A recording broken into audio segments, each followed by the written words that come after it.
दीप जलते हैं आशाओं के, प्रकाश से भरती आंगन। आई धनतेरस खुशियां लेकर, सुख समृद्धि भरा हो सदा प्रांगण। आप सभी को धनतेरस पावन पर्व की हार्दिक शुभकामनाएं। धनतेरस का पावन पर्व जो हर घर में समृद्धि और सुख सौभाग्य की नई रोशनी भर देता है। इस दिन की कहानी के साथ जुड़ा है धन, आरोग्य और सफलता का संदेश। तो आइए श्रोताओं, सुनते हैं इस दिव्य पर्व की कुछ दिव्य कथाएं जो हर दिल को आशाओं से भर देती है। और इस कथा के श्रवण से घर में सुख, समृद्धि और आरोग्यता का आशीर्वाद भी प्राप्त होता है। एक समय भगवान विष्णु मृत्युलोक में विचरण करने के लिए आ रहे थे। लक्ष्मी जी ने भी साथ चलने का आग्रह किया। तब भगवान श्री विष्णु बोले कि यदि मैं जो बात कहूँ तो वैसे ही अगर मानो तब तो मेरे साथ आप चल सकती हो। श्री लक्ष्मी जी ने इस बात को सहज ही स्वीकार कर लिया और फिर भगवान विष्णु लक्ष्मी जी सहित भूमंडल पर आ गए। कुछ देर के बाद एक स्थान पर भगवान विष्णु लक्ष्मी जी से कहने लगे कि हे देवी, जब तक मैं ना आऊं आप यहीं पर ठहरो। मैं दक्षिण दिशा की तरफ जा रहा हूँ, आप उधर बिल्कुल मत देखना। तब विष्णु भगवान जी के जाने पर देवी लक्ष्मी को कौतुक उत्पन्न हुआ कि आखिर दक्षिण दिशा में ऐसा क्या है जो मुझे मना किया गया है, और भगवान स्वयं दक्षिण दिशा में क्यों गए हैं। कोई रहस्य तो जरूर है। देवी लक्ष्मी जी से रहा नहीं गया। जैसे ही भगवान ने राह पकड़ी वैसे ही माँ लक्ष्मी जी उनके पीछे पीछे चल पड़ी। कुछ ही दूर पर उन्हें सरसों का खेत दिखाई दिया। वह खूब खिला हुआ और लहरा रहा था। वह उधर ही चल पड़ी। सरसों की शोभा से देवी मुग्ध हो गई और उसके फूल तोड़कर अपने केसों में लगा लिया, श्रृंगार किया। इसके बाद वे आगे बढ़ी। आगे गन्ने का खेत दिखाई दिया। खूब मीठे रसीले गन्ने लगे हुए थे। तब देवी लक्ष्मी ने 4 गन्ने लिए और रस चूसने लगी।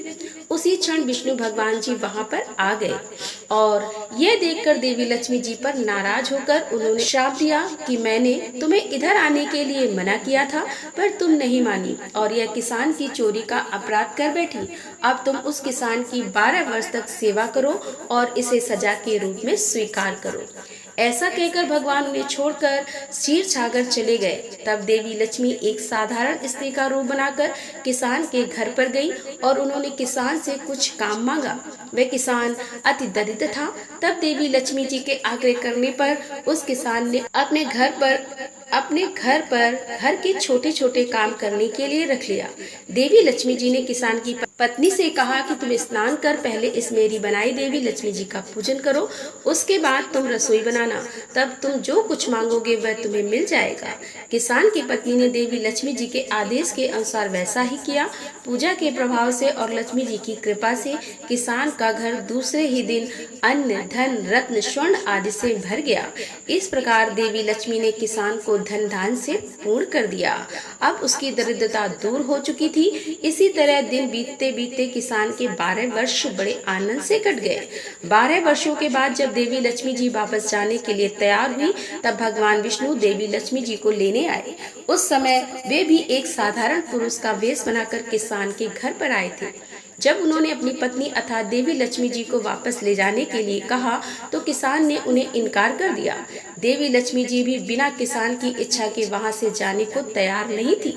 तब श्री विष्णु भगवान ने एक चतुराई की। श्री विष्णु भगवान जिस दिन लक्ष्मी जी को लेने आए थे उस दिन वारुणी पर्व था, इसीलिए किसान को वारुणी पर्व का महत्व समझाते हुए भगवान ने कहा कि तुम परिवार सहित गंगा जी में जाकर स्नान करो और इन कौड़ियों को भी जल में छोड़ देना।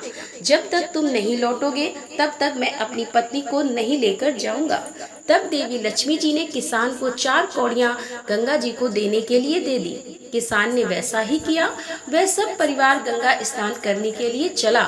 जैसे ही उसने गंगा जी में कौड़ियां डाली वैसे ही 4 हाथ गंगा जी में से निकले और उन्होंने वह कौड़ियां ले ली।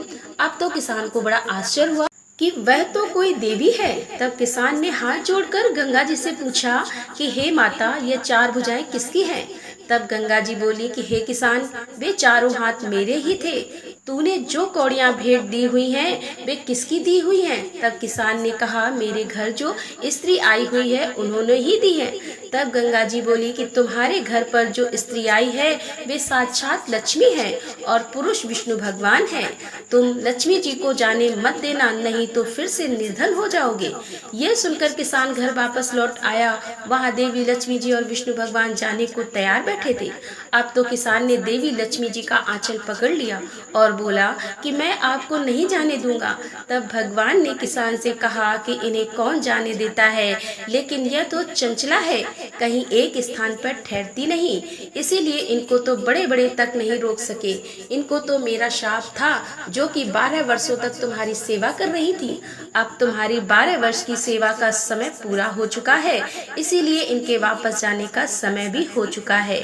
लेकिन किसान तो हठपूर्वक कहने लगा कि नहीं, अब मैं लक्ष्मी जी को नहीं जाने दूंगा, आप कोई दूसरी स्त्री यहाँ ले आओ।